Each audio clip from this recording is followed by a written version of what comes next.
الرحمن الرحيم مالك يوم الدين إياك نعبد وإياك نستعين اهدنا الصراط المستقيم صراط الذين أنعمت عليهم غير المغضوب عليهم ولا الضالين.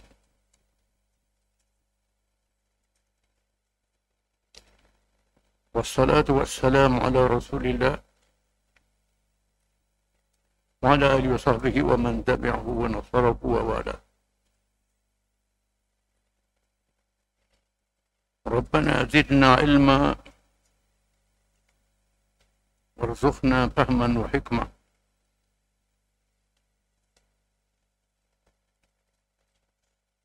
Apabila tidak melaksanakan hukum Allah Subhanahu wa Ta'ala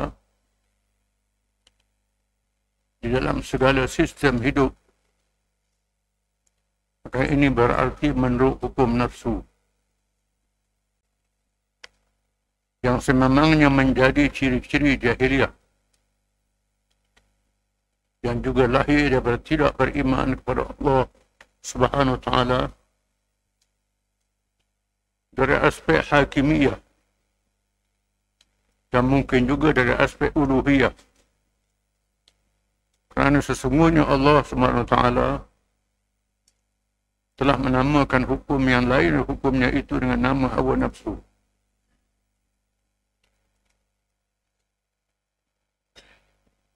Apabila Allah Ta'ala yang kita percaya Rabbul Alamin, Tuhan yang menjadi dan mentadbir alam ini, bukan sahaja dia menjadikan alam, dia mentadbirkan alam dengan peraturan dan undang-undangnya. Tiap-tiap makhluk yang Allah Ta'ala jadikan ada peraturan masing-masing.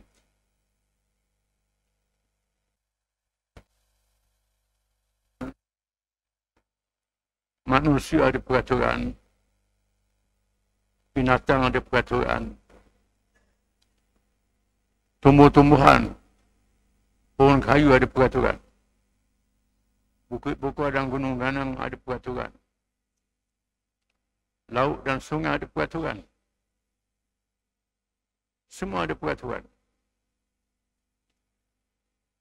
Bagi manusia ada peraturan yang sendiri. Kerana manusia itu ada akal dalam perkara yang tak mungkin dicapai oleh akal manusia. Manusia tak mampu berfikir. Maka Allah menetapkan peraturan secara nafs. Tak boleh dipindah, tak boleh diubah. Dalam perkara yang manusia mampu fikir dengan akal, Allah Ta'ala izin. Allah Ta'ala letakkan sempadan yang lebih pada kemampuan akal. Lebih kepada pengakuannya akan jadi rosak.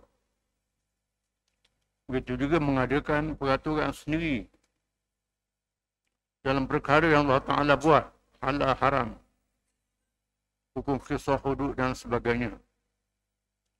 Termasuklah hukum ibadat rakaat semayang, Allah Ta'ala dah tetap. Jangan kita pindah, jangan ubah. Kalau ubah bermakna kita ikut hawa nafsu. Bukan sahaja dalam perkara ibadat, semayang, puasa, zakat dan haji yang disebut uluhiyah. Termasuklah hukum hakam, halal dan haram, hakimiyah. Termasuklah perkara mentadbir dan mengurus, iaitulah rububiyah. Tak boleh selajak. Kalau selajak bermakna ikut hawa nafsu, merosakkan diri sendiri. Contohnya, Allah Ta'ala telah nyatakan arak, haram, berzina, judi, itu haram. dihalalkan, dilanggar, mengikut hawa nafsu. Allah Ta'ala dah tetap hukum hudud pencuri ikut nisab, cukup harga dia, cukup syarat dia kena kerat tangan. Kita pindah hukum jadi penjara. Itu ikut hawa nafsu. Begitulah hukum-hukum yang lain. Hukum tutup aurat. Ada aurat lelaki, ada aurat perempuan. Kita tak ikut. Pakat sendiri, langgar. Maka ikut hawa nafsu. Firman Allah Subhanahu wa ta'ala, wa anihkum bainahum bima anzalallah wa la tattabi' ahwa'ahum. Surah Al-Maidah ayat 49. Maksudnya, dan hendaklah kamu berhukum di kalangan mereka dengan apa yang diturunkan oleh Allah, dan janganlah mengikut hawa nafsu mereka. Allah Ta'ala suruh Nabi kita Muhammad SAW menghukum manusia bila Nabi memerintah negara dengan hukum Allah. Jangan ikut hawa nafsu. Perkara yang Allah Ta'ala tetap. Jangan pindah lagi. Perkara Allah Ta'ala izin, tak apa. Allah Ta'ala izin. Macam undang-undang jalan raya. Tak ada nas dalam Quran. Boleh fikir dengan akal. Itu Allah Ta'ala izin. Tak ada masalah. Tetapi peraturan halal dan haram sudah ada nas. Jangan pindah lagi.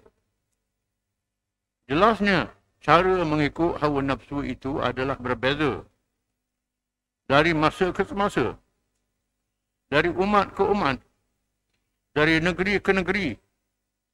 Tetapi tidak terkeluar daripada prinsipnya dasarnya, sama ada untuk kepentingan individu orang perseorangan atau jamaah kumpulan puak tertentu, dan sesungguhnya Allah SWT itu maha suci daripada mempunyai maslahat dirinya melalui hukumnya, kerana Allah itu maha kaya, tidak berhajat kepada sesuatu pun. Semua hukum Allah itu kebaikan kepada manusia. Allah Ta'ala tak berhajat pada apa-apa faedah. Tidak ada siapa yang boleh beri mudarat pada Allah Ta'ala. Kalau ikut hukum Allah Ta'ala, faedahnya boleh ke manusia.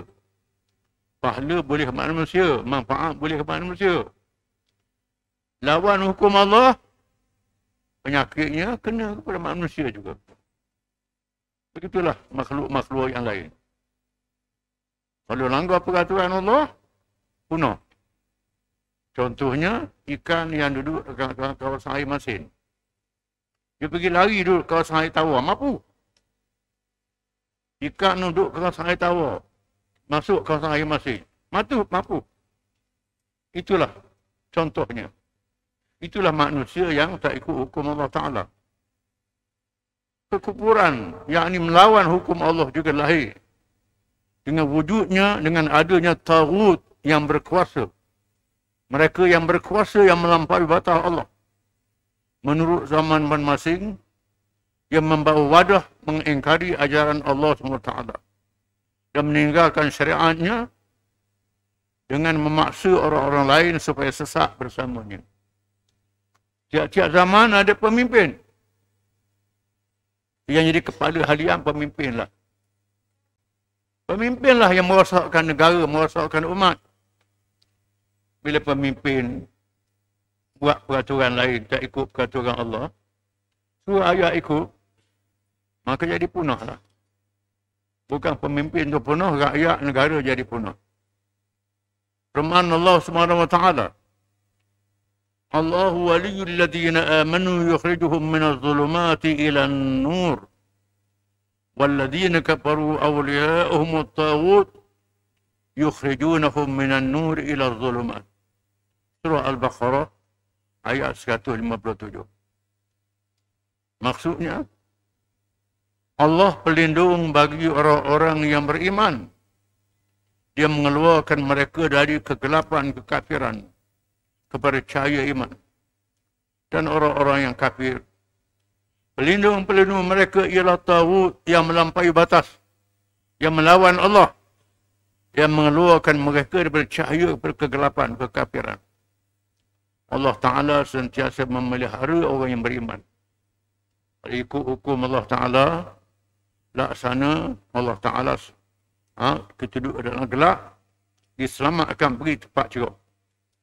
Tetapi kalau tak ikut hukum Allah Ta'ala, ikut lain pada Allah Ta'ala, laksana duduk tempat cerah, masuk dalam gelap. Jadi punah rosok. Taghut bermakna paling melampau terhadap Allah pada zat, asma, sifat dan af'alnya. Taghut maknanya yang melampaui batas Allah Ta'ala. Melampaui batas Allah Ta'ala, sempadan Allah Ta'ala. Pada zatnya, pada dirinya. Allah Ta'ala, zat dia tak ada bandingan. Kena sembah dia saja. Dia sembah tokong, sembah manusia, sembah syaitan, sembah hatu. Itu sembah taghut. Itu pada zatnya. Pada asma'nya, nama-namanya. Nama-nama Allah Ta'ala. Yang paling jelasnya Ar-Razzaq. Allah yang memberi rezeki. Kena percaya Allah Ta'ala beri rezeki. Tiba-tiba percaya bukan Allah beri rezeki, orang lain beri rezeki. Orang tu beri rezeki ke kita. Itu kufur pada nama Allah Ta'ala. Sifat. Sifat Allah Ta'ala. Allah Ta'ala itu ilmu. Maha mengetahui. Maha berkuasa. Allah Ta'ala tahu. Allah Ta'ala dah menetapkan hukum ni kena buat gini. Kita pindah buat hukum lain. Seolah-olah Allah Ta'ala tak tahu. Mengaji sifat Allah Ta'ala. Allah Ta'ala tahu, Allah Ta'ala berkuasa, Allah Ta'ala macam-macam sifat dia. Tapi pakar lain. Itu kufur pada sifatnya. Pada afa'alnya, pada perbuatan Allah Ta'ala. Allah Ta'ala dah tetapkan perbuatan begini, begini, begini, begini.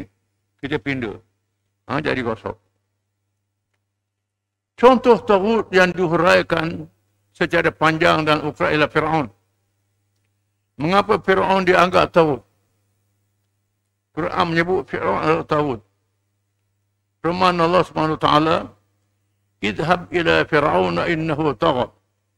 Surah Taha ayat 24. Maksudnya, pergilah wahai Musa kepada Fir'aun. Sesungguhnya dia melampaui batas. Taghut.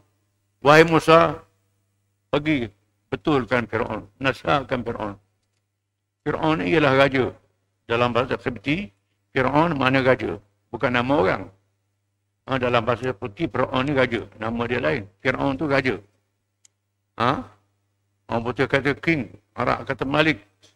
Sultan. Bahasa putih, Fir'aun. Mana raja. Macam-macam nama dia. Fir'aun ni gelaran. Raja Mesir. Sesungguhnya dia melampaui batas. Fir'aun melampaui batas. Fir'aun dianggap taghut melampaui batas kerana mengaku diri jadi Tuhan. Fir'aun mengaku dia jadi Tuhan. Bukannya makna dia mengaku dialah yang menjadikan alam ini. Tetapi adalah dengan makna bahawa dialah yang berkuasa dengan hak undang-undang dan peraturan yang dicipta sendiri untuk menghukum rakyat dan memberi kesenangan kepada mereka. Mengaku Tuhan bukan dengan hanya pengertian bahawa rakyat melakukan cara ibadat terhadapnya. Bahkan Fir'aun juga mengaku adanya Tuhan. Tetapi Fir'aun masih berlagak seperti Tuhan dengan memaksa rakyat supaya patuh berhukum dan sistem yang diciptanya. Allah SWT juga mentafsirkan ucapan Fir'aun melalui firman-Nya dalam Quran. Fir'aun sebut dalam Quran, faqala ana rabbukumul a'la. Maksudnya aku Tuhan kamu yang maha tinggi, kata Fir'aun. Aku Tuhan kamu. Bukan makna dia menjadikan alam. Tetapi dia mengarap dia berkuasa. Dia tukang beri rezeki. Kalau tak sebab dia orang susah. Dia dengan sebab dia lah ada peraturan. Dia yang berhak buat peraturan. Peraturan Allah Ta'ala tak perlu. Dengan ucapannya di satu masa yang lain, pernah Allah Ta'ala, alaysa li mulku Misra, wa anharu tajri min tahti, afala tubsirun. Am ana khairum min hadha alladhi huwa mahin wa la yakadu yubin. Qala wala ulq ali suratun min dhahabin aw ja'a ma'ahu al-malaikatu muqtarinin fastakhaffa qaumahu fa'ata'u. Surah Az-Zukhruf ayat 51 hingga 54. Maksudnya Fir'aun berkata, kata Fir'aun, bukankah kerajaan Mesir ini kepunyaanku? Kerajaan Mesir ini kerajaan aku. Dan kamu tidak melihat? Bukankah aku lebih baik dari orang yang hina Nabi Musa AS? Aku lebih baik pada orang yang hina ni. Maksud Nabi Musa, orang hina itu Nabi Musa. Dan yang hampir tidak dapat menjelaskan perkataannya. Nabi Musa, dia bercakap tidak jelas. Ada cacat pada lidah dia. Riwayat mengatakan kerana dia ambil bara, masuk dalam mulut masa dia kecil. Dipelari oleh Fir'aun. Fir'aun nak bunuh dia kecil lagi. Tapi Tuhan nak tunjuk budak-budak dah lewat kira. Dia letak bara, dia ambil bara letak dalam mulut. Riwayat kata lidah dia cacat. Dia bercakap tidak berapa fasih. Riwayat kata begitu. Sejarah mengatakan sebab dia tak fasih ni kerana dia pergi di Madian. Dalam masa yang lama. Duduk 10 tahun di Madian. Menyebabkan dia tidak fasih bahasa Qibti. Tak fasih bahasa Qibti. Hadis riwayat mengatakan begitu. Nak ikut orang macam ni, mengapa tidak dipakaikan gelang dari emas atau malaikat datang bersama-sama dia untuk mengiringinya? Maka dia Fir'aun mempengaruhi kaumnya. Lalu mereka patuh kepadanya. Nabi Musa datang mengajak Fir'aun beriman pada Allah Ta'ala. Mengikut riwayatnya, Nabi Musa ni dipelihara oleh Fir'aun. Masa kecil, bila zaman muda, berlaku pertengkaran, dia bunuh orang Qibti. Lalu Fir'aun cari nak bunuh dia. Lalu dia berhijrah ke Madian. Lepas 10 tahun, umur dia dah 40 tahun lebih. Jadi 40 tahun, balik berjumpa dengan Fir'aun. Fir'aun kena. Dia suruh Fir'aun beriman pada Allah Ta'ala. Lalu Fir'aun kata, tidak kamu pernah duduk dengan aku pera mu daripada kecil sampai besar. Bila mu besar, mu jadi orang muda, mu bunuh orang. Musa kata, ya, betul aku bunuh orang. Itu kesalahan aku lah. Tapi Allah Ta'ala ampunkan aku, Allah Ta'ala pilih.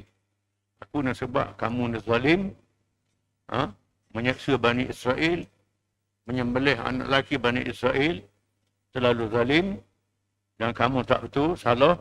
Allah Ta'ala diutuskan aku jadi Rasul untuk mengajak beriman pada Allah Ta'ala. Berlakulah dialog perbahasan antara Nabi Musa dengan Fir'aun. Nabi Musa tunjuk mukjizat, tanda kerasulan dia. Fir'aun tak boleh nak jawab. Akhirnya Fir'aun dengan bangga mengatakan pada rakyat negeri Mesir, mudah tengok aku yang berkuasa di Mesir ni. Aku yang berkuasa. Rakyat susah, rakyat senang dengan sebab aku. Sebab akulah buat tali air kampung-kampung Mesir ni. Aku tukang bagi bantuan, aku tukang macam-macam. Semua aku, tidakkah aku yang berkuasa? Bukan Musa yang cakap pun tak betul. Menyebabkan rakyat takut pada Fir'aun, mematuhi Fir'aun. Hanya sedikit saja yang beriman. Jelas sekali perbandingan yang dibuat di antara dirinya yang menjadi pihak yang berkuasa dengan segala rupa kemewahan kebendaan. Sedangkan Nabi Musa AS tidak ada kuasa dan kebendaan. Bahkan menganggap apa dibawa oleh Musa AS itu membawa kerosakan di muka bumi. Aku yang menyenangkan rakyat bukan Musa. Musa gigi dengan lidah je bercakap je. So ikut Allah Ta'ala boleh bagi apa? Boleh tolong apa? Aku boleh buat masuk tali air, boleh buat macam-macam. Tolong kamu. Musa tak boleh apa? Cakap je. Musa ni menyesatkan orang. Nabi Musa pula sesat.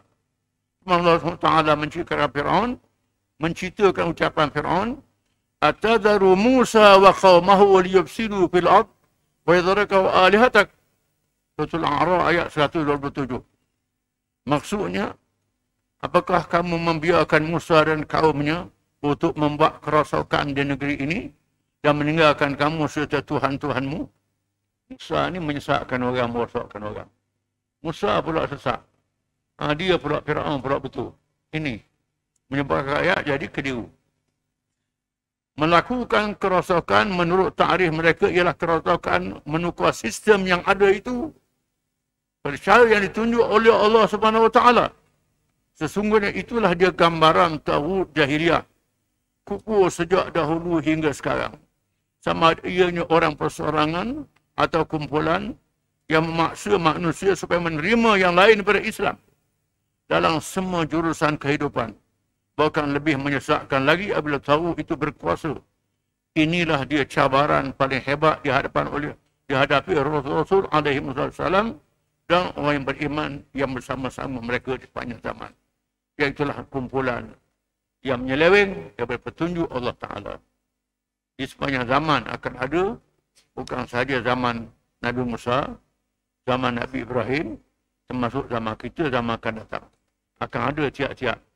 Bukan tiap-tiap negeri, tiap-tiap kampung mesti ada. Allah Ta'ala jadikan cabaran dalam hidup manusia. Bukan tiap-tiap negeri, tiap-tiap kampung akan ada. Bukan saya betul, ada yang salah yang lawan dia. Itu adalah perkara biasa. Wallahu a'lam.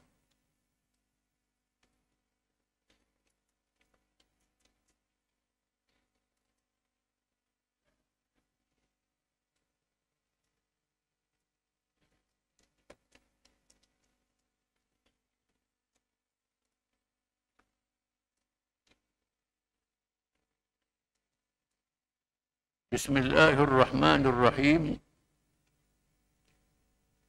Perutusan kepada bala tentera. Khalifah Abu Bakar radhiyallahu an menulis surat perutusan kepada ketua dan anggota pasukan masing-masing dengan mesej yang sama, surat yang sama. Di sini disebut surat Abu Bakar yang ditulis kepada penglima-penglima tentera supaya dibaca kepada bala tentera masing-masing. Bismillahirrahmanirrahim. Hadha ahdun min Abi Bakrin khalifati Rasulillah sallallahu alaihi wasallam li fulanin hina ba'athahu fi man ba'athahu li qitali man raja'a anil Islam. Dengan nama Allah yang Maha Pemurah lagi Maha Penyayang. Ini adalah pesanan daripada Abu Bakar, Khalifah Rasulullah SAW, kepada sesiapa sahaja yang diutuskan untuk memerangi kelompok murtad yang meninggalkan Islam. Wahida ilahi an yattaqiyallaha mastata'a fi amrihi kullihi sirrihi wa alaniyatihi. Pesanan buat kamu sekalian agar bertakwa kepada Allah semampu yang mungkin menunaikan perintah Allah dan meninggalkan segala larangannya. Dalam segala perintahnya, sama ada dalam keadaan tersembunyi ataupun secara terang-terang. Yang pertama, kamu penglima tentera mesti bertakwa kepada Allah, ikut perintah Allah dan tinggal larangan dia, jangan buat maksiat. Wa amarahu bil jiddi fi amrillah ومجاهدة من تولى عنه ورجع عن الإسلام إلى أمان الشيطان بعد أن يعذر إليهم فيدعوهم بداعية الإسلام.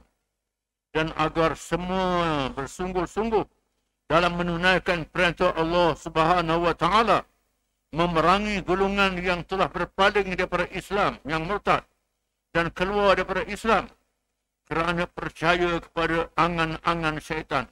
Setelah itu mereka terlebih dahulu diseru untuk kembali kepada Islam, diberikan peluang supaya bertaubat. Yang pertama, bersungguh dalam peperangan. Yang kedua, beri peluang mereka yang murtad itu bertaubat. Beri peluang bertaubat. Jangan terang lagi. Suruh dia bertaubat. Fa in ajabuhu amsaka anhum wa in lam yujibuhu shanna ghardahu alaihim hatta yuqirru lahu.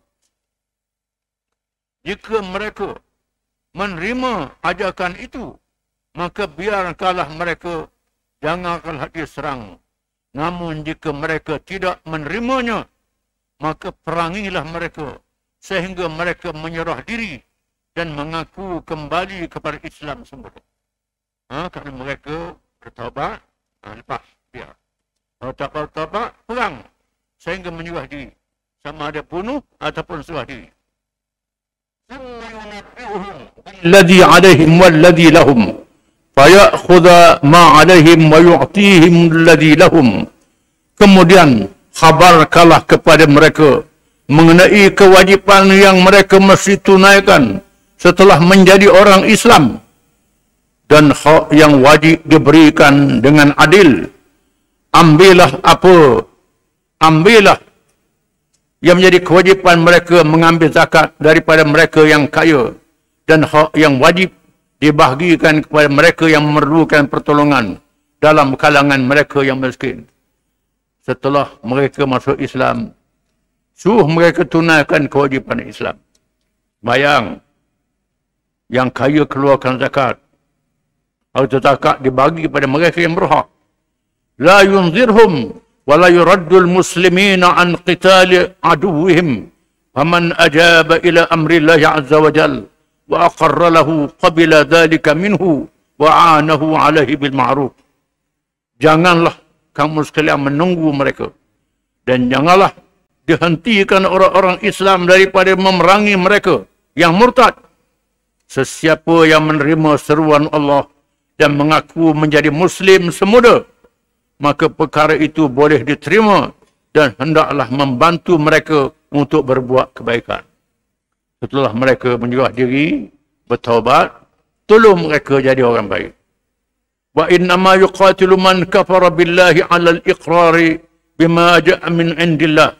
Fa idza ajaba ad-da'wah lam yakun 'alaihi sabil wa kana Allahu hasibahu ba'du fima istasarra bi. Sesungguhnya golongan kafir kepada Allah diterima pengakuannya terhadap apa yang datang daripada Allah. Apabila mereka menerima semula ajakan itu, maka tiada jalan baginya. Cukuplah tugas kita, kerana mereka akan dihisap oleh Allah setelah disembunyikan kekufuran mereka. Bila mereka sudah bertaubat, mereka masuk Islam, suruh pada Allah Ta'ala. Kalau mereka tipu, itu urusan Allah Ta'ala, bukan urusan kita. Kadang-kadang dia tipu. Pernah disebut dalam satu hadis, Usama bin Zaid menetok. Dia akak tu orang mengucap. Orang mengucap, dia tetap bunuh juga. Lalu orang beritahu kepada Nabi, Nabi panggil Usama, mengapa mentetok orang mengucap? Usama kata, dia mengucap, dia tipu, dia takut bila tengok pedang. Nabi kata, asyaqaqta qalbah, membelah hati dia, mengetahui apa ada dalam hati dia. Jangan. Bila dia sudah mengaku, mengucap dengan syahadat, kita terima dia sebagai orang Islam. Kalau dia tipu, dia menafik, itu urusan Allah, bukan urusan kita. Wa man lam yujib da'iyat Allah qutila wa qutila haitsu kan wa haitsu balagha maraghaman la yaqbalu min ahadin syai'an a'tahu illa al-Islam. Sesiapa yang masih lagi tidak mahu menyahut seruan Islam, maka perangilah mereka di mana sahaja mereka berada. Tidak diterima daripada mereka, melainkan kembali semula kepada Islam. Sekiranya mereka tak mahu masuk Islam, perang, bunuh, lawan. Tak ada jalan, sama ada mereka masuk Islam ataupun dibunuh. Ini orang murtad. Lain, orang kafir tak dipaksa masuk Islam. Tapi orang yang Islam, dia murtad, dia lawan, perang. Sama ada masuk Islam semula ataupun dibunuh. Itu saja. Faman ajabahu wa aqarra qubila minhu wa alimah wa man aba khatalahu fa in adharahu Allah alaihi qatala minhum kull qitlatin bis-silah wan niran. Sekiranya ada yang menyerah diri dan berikrar mahu kembali kepada Islam, terimalah mereka dan ajarkanlah mereka berkenaan agama Islam. Jika ada yang terus-menerus menentang Islam, maka perangilah mereka secara habis-habisan. Sekiranya Tuhan memberikan pertolongan, maka diizinkan membunuh mereka itu dengan menggunakan senjata dan api. Kalau mereka masuk Islam, terima Islam semula. Kalau lawan terus lawan habis-habisan. Habis-habisan dengan senjata dan api. Thumma qassama ma afa Allahu alaihi illa al-khumsa fa innahu yuballighunahu wa an yamna'a ashabahu al-ajalata wal fasad wa an la yadkhula fihim hashwan hatta ya'rifahum wa ya'lama ma hum wa la yakunu uyunan wa li an la yu'tal muslimuna min qibalihim. Kemudian bagikanlah harta rampasan perang itu secara hukum khumus selain daripada 1/5 mengikut Al-Quran. 1/5-nya dipulangkan kepada kami. Ketua-ketua pasukan hendaklah mengawal anggota agar jangan gopoh dan tidak melakukan kerosakan, dan hendaklah berada dalam kalangan mereka sehingga mengenali setiap orang daripada mereka apakah ada mata-mata pengintip yang menyusup masuk. Demikian itu penting supaya kaum muslimin tidak diserang oleh musuh. Bila serang mereka, harta-harta mereka hendaklah dibahagi 5. 4/5 untuk pada tentera. 1/5 serah pada pemerintah, pada kerajaan. Zaman tu tentera tak ada gaji. Tak ada gaji macam sekarang, tak ada allowance. Jadi orang yang terlibat dalam perang dapat rampasan perang, ghanimah dipanggil. Iaitulah yang dirampas masa perang. Yang dirampas masa tak perang dia makan faid. Ini merupakan sumber keuangan di masa itu. Jadi bila mereka masuk Islam, cuma masuk Islam dalam masa yang sama berwaspada takut ada kalau mereka ni jadi pengintip. Wa an yaqtasida bil muslimin wa yarfiqa bihim fis sayri wal manzili wa yatafaqqadahum wa la ya'jala ba'duhum an ba'din wa yastawsi bil muslimina fi husnil suhbati wa linil qaul. Hendaklah bersikap sederhana kepada kaum muslimin, perlahan-lahan dalam berjalan dan tempat penginapan, dan perhatikanlah tingkah laku anggota pasukan. Janganlah bersikap gopoh sehingga bertelagah sesama sendiri, dan perintahkanlah kaum muslimin agar bersikap baik dan bercakap dengan sopan. Pesan pada penglima-penglima supaya bersifat sederhana. Jangan keras, jangan lembut. Jangan keras sangat, paksa pada tentera. Jangan lembut sangat sehingga orang tak takut. Dalam masa yang sama, mesti bersopan, mesti beradab. Anggota-anggota pasukan juga jangan gopoh. Bertindak mengikut strategi, mengikut peraturan, taat kepada arahan. Duduk tempat masing-masing, jangan ikut suka. Dan bercakap pun mesti dengan sopan, jangan berkasar. Terutamanya, kita nak pujuk orang masuk Islam semula. Mestilah dengan pujuk rayu yang baik, nasihat yang baik. Kerana kejayaan kita mengislamkan orang semula, pahalanya sangat besar. Semua ni riwayatkan ulama di dalam kitab tarikh. Mesej dalam ucapan di atas mengandungi hukum dan adat-adat Islam. Kerana kemenangan Islam itu lebih bergantung kepada pertolongan Allah SWT. Sesungguhnya Allah tidak memberikan pertolongannya kepada mereka yang zalim dan mengerjakan maksiat, sekalipun mereka ialah orang-orang Islam. Antara kesimpulan dalam pertuturan itu ialah menunjukkan bahawa kita orang Islam ni berlawan dengan musuh dengan pertolongan Allah. Bukan dengan sebab jumlah kita. Bukan dengan sebab senjata kita lebih. Bukan dengan sebab itu saja. Tapi dengan sebab kita bertakwa kepada Allah, dengan sebab kita tidak buat maksiat, Allah Ta'ala tolong kita. Kemenangan Islam ada pertolongan Allah.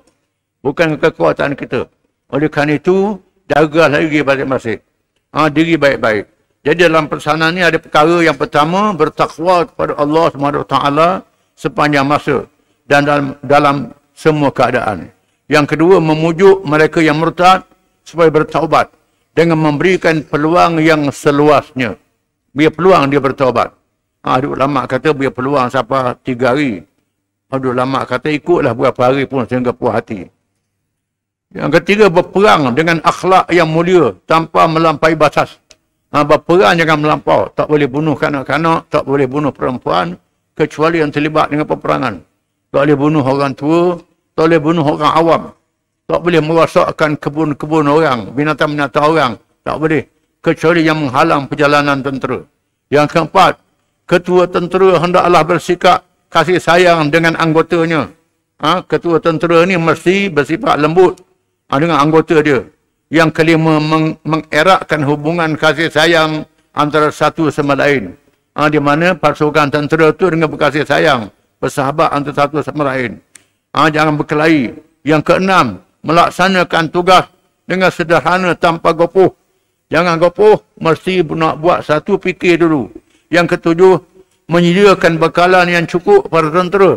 Bekalan cukup, air cukup, makanan cukup, senjata pun cukup. Yang ke-8, berlaku adil terhadap mereka yang telah bertaubat. Orang murtad yang telah bertaubat, dia layan dengan baik. Jangan kasar. Yang ke-9, memberikan motivasi ilmu pada mereka yang telah bertaubat. Kena mengajar mereka bertaubat. Ini balik pada Islam semula. Yang malah berlaku dalam sejarahnya. Mereka yang bertaubat ini bertaubat sungguh. Masuk Islam semula. Menjadi orang Islam yang soleh. Orang Islam yang kuat agama. Yang berjuang mempertahankan Islam. Sehingga mati. Nak tebuh balik dosa murtad dia tu. Sehingga berperang. Sampai mati balik. Ini berlaku begitu. Banyak mereka murtad ni. Terlibat. Hampir bertaubat masuk Islam semula. Terlibat dalam mengalahkan Parsi dan Rum. Kuasa besar dunia. Zaman Umar bin Khattab radhiyallahu anhu. Wallahu alam.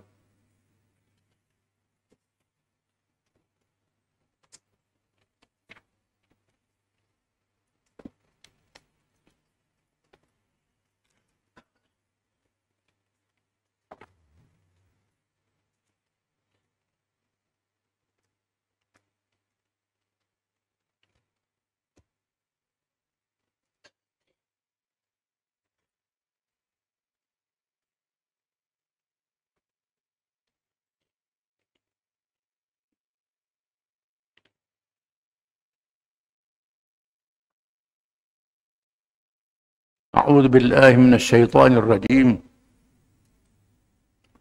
الرجال قوامون على النساء بما فضل الله بعضهم على بعض وبما أنفقوا من أموالهم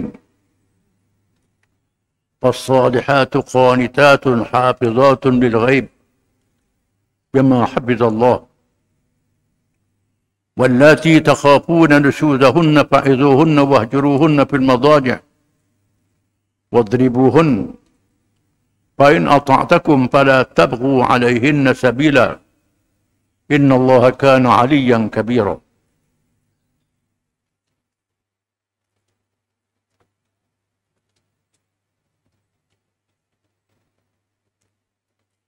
Kaum lelaki itu adalah pemimpin dan pengawal yang bertanggungjawab terhadap kaum perempuan. Oleh kerana Allah telah melebihkan orang-orang lelaki dengan beberapa keistimewaan atas orang-orang perempuan.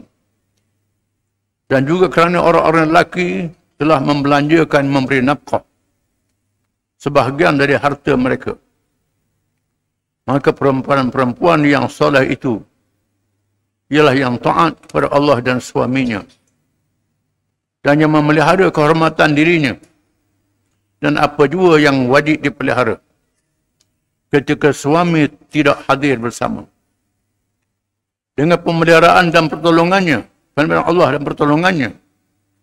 Dan perempuan-perempuan yang kamu bimbang melakukan durhaka, nusyuz, hendaklah kamu menasihati mereka. Dan jika mereka berdegil, tinggalkanlah pulaukanlah mereka di tempat tidur. Dan kalau mereka masih degil, pukullah mereka dengan pukulan yang ringan bertujuan mengajarnya. Kemudian jika mereka taat kepada kamu, maka janganlah kamu mencari-cari jalan untuk menyusahkan mereka. Sesungguhnya Allah Maha tinggi lagi Maha besar. Dan jika kamu bimbangkan, ada ayat lain. Dalam ayat ini Allah Ta'ala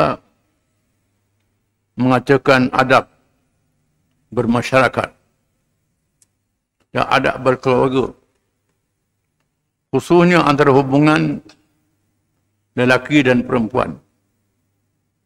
Allah Ta'ala telah mentakdirkan kejadian manusia.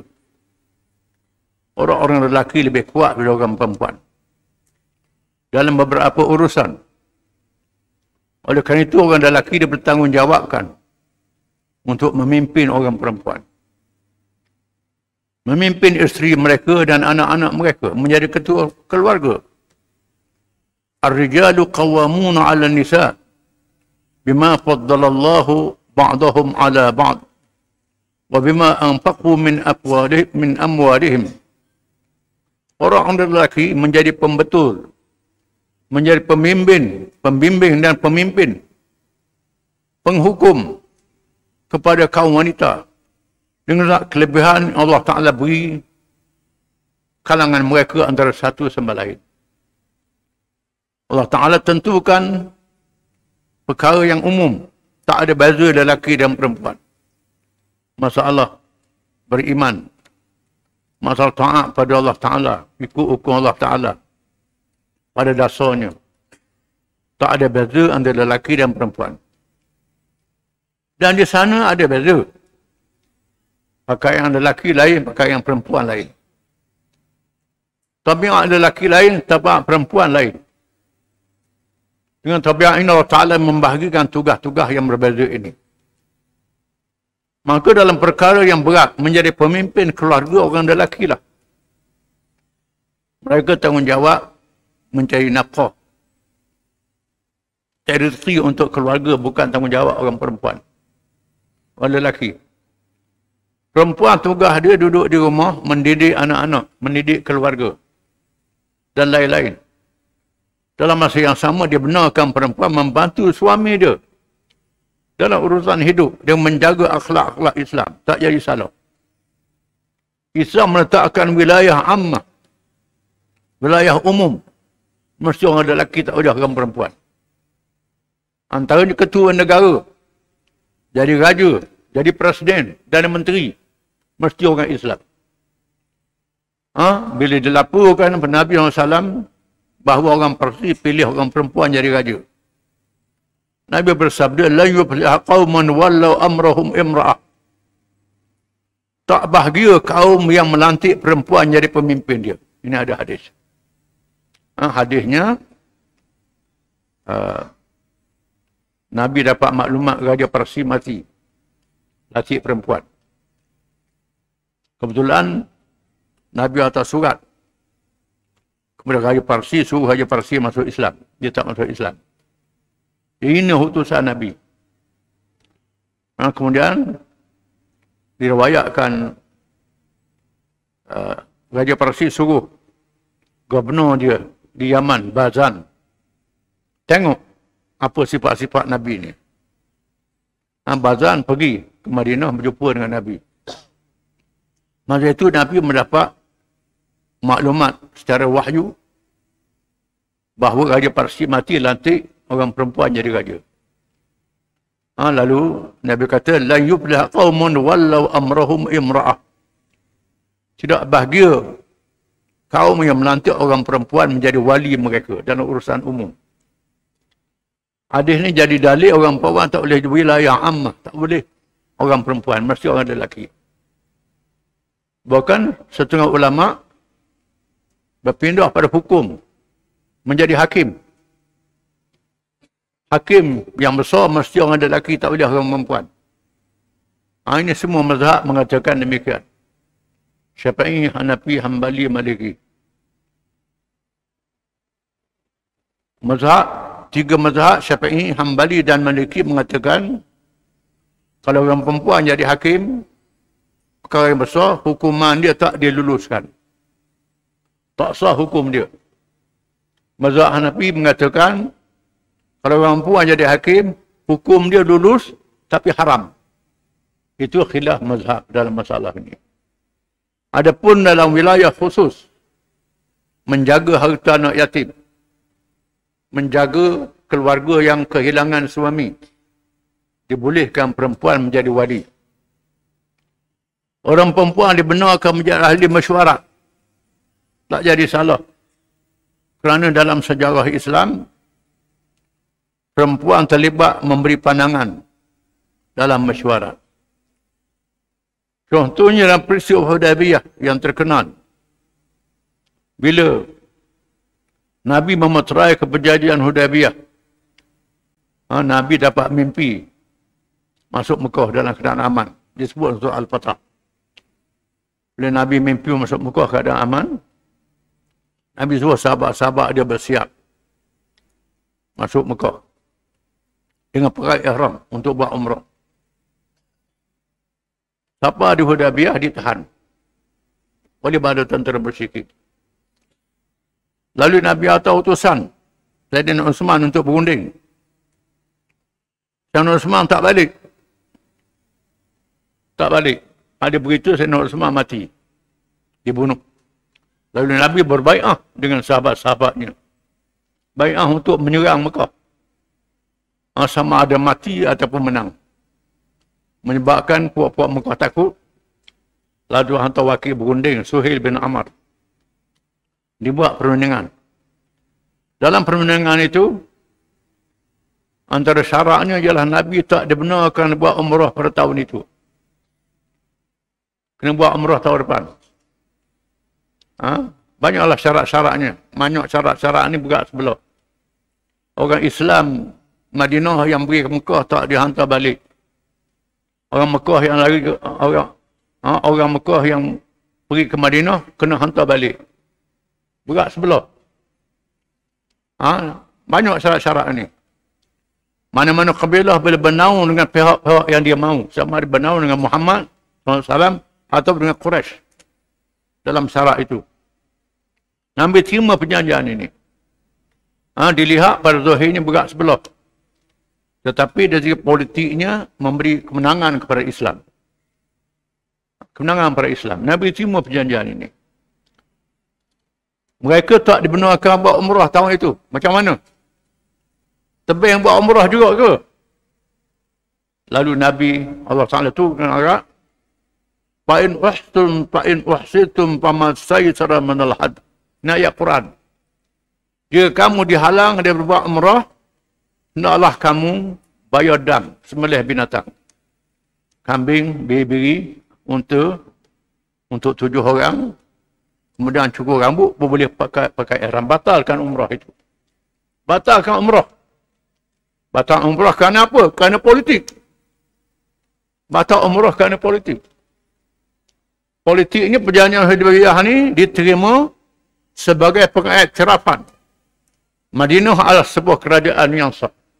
Ini kemenangan politik. Sangat penting. Sehingga tangguh umrah. Kita buat umrah dulu, politik keriang. Kononnya ikut Nabi sangat. Ini Nabi. Tuan suruh buang pakai ihram. Buang pakai ihram. Bila Nabi suruh buang pakai ihram, suruh tahallul, sahabat-sahabat rasa berat. Bukan sama kita je, sama sahabat dia rasa berat dah. Apa lagi, Nabi dapat mimpi masuk Mekah keadaan aman. Tiba-tiba kena sekat. Macam mana mimpi Nabi ni betul ke? Menyebabkan timbul keraguan. Ada yang macam-macam mari syaitan masuk waswas. Kecuali Abu Bakar radhiyallahu anhu. As-Siddiq. Orang yang Tuhan beri pada iman dia yang kekal. Yang tahan menghadapi ujian. Bakar kata adalah hikmah yang Tuhan buat tu kita tak tahu. Nabi tahu. Ini urusan Allah. Kita kena terima. Bila Nabi suruh sahabat-sahabat bertahallul. Sahabat berak je. Nabi masuk ke khemah dia. Lalu isteri Ummu Salamah radhiyallahu anha. Ummu Salamah min mu'minin. Ummu Salamah kata, wahai Rasulullah, Rasulullah jangan peduli orang. Rasulullah buat. Lalu Nabi pun keluar dari khemah dia. Nabi sembelih dam dan Nabi cukur balik. Sahabat-sahabat pun ikut. Ini menandakan bahawa orang perempuan boleh memberi pandangan. Boleh jadi ahli mesyuarat. Nombor 5 pandangan Ummu Salamah radhiyallahu anha. Yang banyak lagi dalam kisah-kisah Khulafa' Rasyidin. Di mana muslimat boleh melibatkan diri menjadi ahli mesyuarat, memberi pandangan-pandangan mereka. Tetapi nak jadi ketua umum, memerintah, melibatkan bergaul dengan orang ramai, dengan masyarakat, sampai tinggal urusan rumah tangga, itu tak boleh. Islam letak sempadan. Rumah tangga tak boleh tinggal. Barulah masyarakat jadi molek. Negara pun molek, masyarakat pun molek, rumah tangga pun molek. Ni tinggal rumah tangga, pakat habis kerja belaka. Jadi celarulah masyarakatnya. Tak betul. Kena tak ikut peraturan Allah Ta'ala. Yang Allah Ta'ala buat, kita tak ikut. Tak ikut pembahagian Allah Ta'ala buat. Apa lagi terdapat dengan kita kena ikut orang Eropah kata orang perempuan kena sama. Saka tak sama. Lelaki sekali gada lebih pada perempuan. Kata apa begitu adil? Tidak adil. Adil hukum Allah Ta'ala. Kerana lelaki ni tanggungjawab dia menjaga adik-adik perempuan dia. Kakak-kakak perempuan dia. Menjaga. Bukan orang perempuan. Orang perempuan ada suami dia. Beri nafkah pada dia. Orang lelaki ni nafkah pada bini dia lagi. Kalau adik-beradik dia tak ada penjaga, dia kena jaga. Dan sebab itu Allah Ta'ala jadikan pesaka lelaki sekali ganda pada orang perempuan. Ini hukum Allah Ta'ala yang maha adil. Kita kena sedar dengan tanya hukum Allah Ta'ala. Cuma Allah Ta'ala buat semua oleh belaka. Ar-rijalu qawwamuna 'ala an-nisa. Orang lelaki membimbing orang perempuan. Bima faddalallahu ba'dahum 'ala ba'd. Dengan sebab Allah Ta'ala beri kelebihan sesama mereka. Antara satu sama lain. Wa bima anfaqu min amwalihim. Dengan sebab orang lelaki membelanjakan harta nafkah untuk isteri, untuk keluarga dia. Maka lelaki beri kelebihan di situ. Walaupun begitu Allah Ta'ala kata, Fasadihatu qanitatun hafizatun lil ghaib bima hafizallah. Maka perempuan yang soleh, yang taat pada Allah, yang taat pada suami dia, di masa suami dia tidak ada, mengikut apa yang Allah Ta'ala perintah, sangat besar pahala di sisi Allah Subhanahu Wa Ta'ala. Ada bagian pula untuk orang perempuan. Tuhan beri. Kerja dia ringan je. Tak berat macam orang lelaki. Tapi pahalanya sangat besar. Sangat besar pahalanya. Sehingga Nabi sebut dalam satu hadis. Idza sallatil mar'atu khamsaha wa samat syahraha wa hafizat farjaha wa ata'at zawjaha qila laha udkhulil jannah min ayil abwab syi'ti.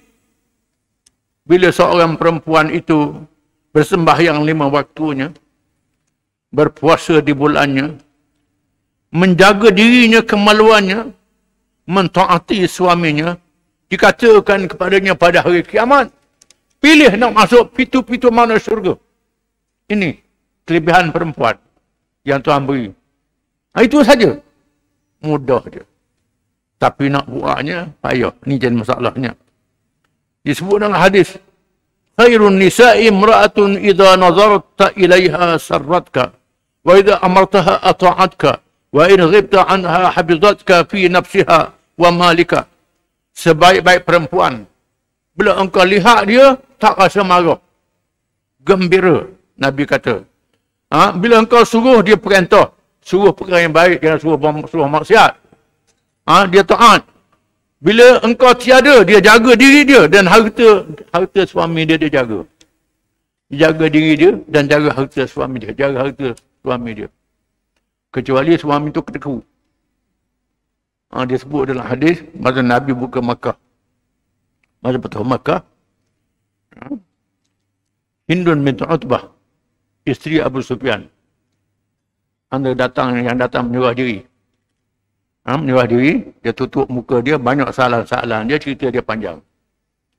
Antara soalan dia Nabi, dia katakan, Nabi, ya Rasulullah, Inna Aba Sufyan rajulun syahihun bakhilun akhudhu min malih. Suami saya Abu Sufyan ni bakhil sangat, Rasulullah kedekut. Boleh tak saya ambil duit dia tak beri? Nabi kata, ambillah dengan qada yang patut. Itu tak jadi salah. Dia tak tunaikan kewajipan dia. Tak beri nafkah pada isteri. Ambil lah. Bakhil dah lalu, kedekut dah lalu. Itu tak jadi salah. Yang jadi salahnya ialah kita bawa belanja ikut suka kita lebih daripada hal. Itu jadi salah. Di mana ketaatan kepada suami, taat pada Allah Ta'ala, jaga diri adalah perkara yang penting bagi seorang perempuan yang soleh. Yang ini disebut, al-mar'atu salihatu khairun minad dunya wa ma fiha. Perempuan yang soleh lebih baik pada dunia dan segala isinya. Lebih baik pada dunia dan segala isinya. Nabi kata, tungkahul mar'ah li jamaliyah wa li hasabiha wa li diniha fadhal bila tidin taribat yadaka.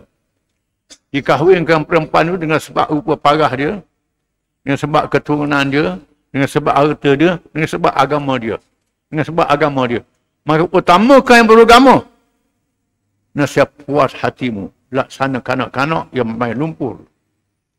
Nabi kata bila nak pilih orang perempuan, pilih perempuan. Memanglah orang pilih perempuan ni kerana rupa parah dia, kerana pangkat dia, kerana harta dia, dan kerana agama dia. Fazfar bizatidin, utamakan yang beragama. Taribat yadak. Memilih perempuan yang beragama, yang taat pada Allah. Taribat yadak, puas hatimu. Laksana budak-budak yang main tanah. Taribat yadak. Taribat dibandingkan budak-budak yang main tanah. Budak-budak dia main tanah. Yang suka main tanah. Tanah tu macam-macam. Tak lembu, tak ayam, apa macamnya. Tak dali. Tapi dia gembira. Jangan kacau dia. Dia sayang dia buat dengan tanah tu. Itu bandingan. Perempuan yang soleh ni, walau apa pun keadaan dia, memuaskan hati kita. Maka pilih yang beragama, Nabi kata. Yang beragama ni membawa kebaikan dunia dan akhirat. Wallati takhafuna nujudahunna fa'izuhunna wahjuruhunna fil madaji' wadribuhunna. Dan perempuan-perempuan yang kamu bimbang mendurhaka melawan kamu. Ini ayat Allah Ta'ala. Allah Ta'ala nasihat dalam bab rumah tangga. Fa'izuhunna, nasihatkan mereka. Kalau perempuan tu melawan kita, nasihat dulu. Jangan kata, tak boleh. Ni bahang selalu. Ni tak betul. Fa'izuhunna, nasihat dia. Wahjuruhunna, pulaukan dia fil madaji', yang duduk sekali dengan dia. Duduk sekali dengan dia ni bukan makna halal dari rumah. Kita keluar rumah. Tak boleh. Kita halal dia luar rumah, itu salah. Dalam Islam tak boleh. Perempuan tak boleh halal daripada rumah. Itu salah. Tak betul. Syarak tak benar. Kalau kita kelahi pun orang lelaki luar rumah. Bukan perempuan halal. Tidak. Pulaukan dia. Wahjuruhunna. Wadribuhunna. Dan pukul dia. Pukul yang tidak mencederakan. Yang tidak merosakkan. Yang tidak mencacatkan. Pukul untuk menggerung. Kalau pukul mencederakan, tak boleh. Ini salah. Dari syarak, tak boleh. Tak boleh. Jangan pukul mencederakan. Walaupun hukum syarak mengatakan mencederakan itu tidak kena hukum qisas. Dalam undang-undang jenayah Islam, suami pukul isteri, cedera. Tak boleh kena qisas. Kena ta'zir. Ta'zir boleh. Ta'zir ni mengikut budi bicara hakim. Tengok munasabah dia, keadaan dia. Hukum qisas tak boleh. Ini kerana nak jaga hubungan suami isteri, hendaklah dia utamakan. Utamakan dia berdamai. Utamakan berdamai. Jangan pukul siapa ada cedera. Disebut dalam hadis. Nabi berkata, la tarribu ima Allah. Kamu jangan pukul perempuan-perempuan hamba-hamba Allah, Nabi kata. Bila dengar Nabi kata, kita orang perang pemeta selalu. Orang perang pemeta. Tak dengar cakap. Saya Umar pun temu dengan Nabi. Saya Umar kata, Rasulullah, orang perang ni meta. Meta sangat ni. Rasulullah kata gitu. Tak boleh pukul langsung. Akhirnya Allah Ta'ala turun. Ada apa pukul, jangan mencederakan. Bila pukul pula, terlajak pula. Lalu perempuan mengadu ke Nabi ada suami yang pukul terlajak. Lalu Nabi berpesan. Nabi kata, laqad ataba bi ahli Muhammadin nisa'un katsir yastakina min azwajihinna laisa ulaika bi khiyarikum. Nabi kata, orang perempuan keluarga datang berjumpa dengan aku, bertemu dengan aku, mengadu suami-suami pukul dia. Nabi kata, orang yang pukul isterinya orang yang tak baik. Orang yang tak baik, Nabi kata. Orang yang tak baik, Nabi kata. Nabi tegur pula. Jadi mestilah bersikap sederhana. Dan memelihara hubungan rumah tangga hendaklah diutamakan. Tak dinafikan. Sehingga diwajibkan isteri taat pada suami dalam perkara yang baik. Nabi kata, "Lau kuntu amiran ahadan an yasjuda li ahadin la amartu al-mar'ata an tasjuda li zawjiha min izami haqqihi 'alayha." Kalau sekiranya harus makhluk sujud pada sama-sama makhluk, nasihat aku sungguh isteri sujud pada suaminya, Nabi kata. Begitu sekali tanggungjawab isteri terhadap suami. Macam ibadat, tapi tak boleh. Sujud haram. Hanya pada Allah Ta'ala saja. Jadi tanggungjawab ditunaikan dengan sepenuhnya. Itu maksudnya. Taat perkara yang baik. Kalau perkara maksiat tak boleh ikut. Kalau suami suruh buat maksiat tak boleh ikut. Perkara fardu ain, jangan tanya suami. Mesti buat. Tak boleh ikut suami perkara fardu ain. Fardu ain kena buat dulu. Dan sebagainya. Itu kena pandai pilih-pilih dalam masalah ini. Apa yang penting, Allah Ta'ala menunjukkan kepada kita ajaran yang sangat baik. Fa'in ata'nakum fala tabghu alaihinna sabila. Innallaha kana 'aliyyan kabira. Jika sekiranya mereka itu perempuan telah mentaati kamu, Tuhan kata, ini ayat Quran. Jika perempuan itu telah mentaati kamu, molek-molek dia taat pada kamu, fala tabghu alaihinna sabila. Jangan kamu melampau terhadap mereka. Amarangkah daripada Allah Ta'ala. Bila isteri perempuan suruh taat pada kamu dengan baik, jangan kamu melampau. Kalau kamu melampau, innallaha kana 'aliyyan kabira. Sesungguhnya Allah itu maha tinggi lagi maha besar. Allah maha tinggi lagi maha besar. Allah Ta'ala lebih tinggi daripada kamu. Allah Ta'ala lebih besar daripada kamu. Walaupun orang perempuan itu lemah, Allah Ta'ala perhati. Allah Ta'ala maha tinggi, maha besar daripada kamu. Kamu kena sedar. Ikut perintah Allah Ta'ala. Wallahu a'lam.